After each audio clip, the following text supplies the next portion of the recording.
En Hospital Puerta de Hierro Sur nos preocupamos por tu tranquilidad. Presentamos la Unidad de Atención Respiratoria Puerta de Hierro, localizada convenientemente al sur de la zona metropolitana de Guadalajara. Cuenta con un acceso e instalaciones totalmente independientes para la toma de muestras, atención y tratamiento de enfermedades respiratorias.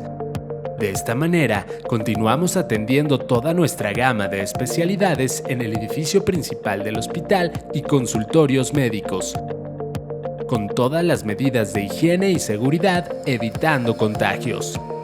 La nueva unidad de atención respiratoria cuenta con médicos de guardia calificados las 24 horas del día, habitaciones de terapia y hospitalización, así como acceso a estudios de imagen y laboratorio, con la calidad y tecnología de vanguardia que caracterizan a Hospitales Puerta de Hierro.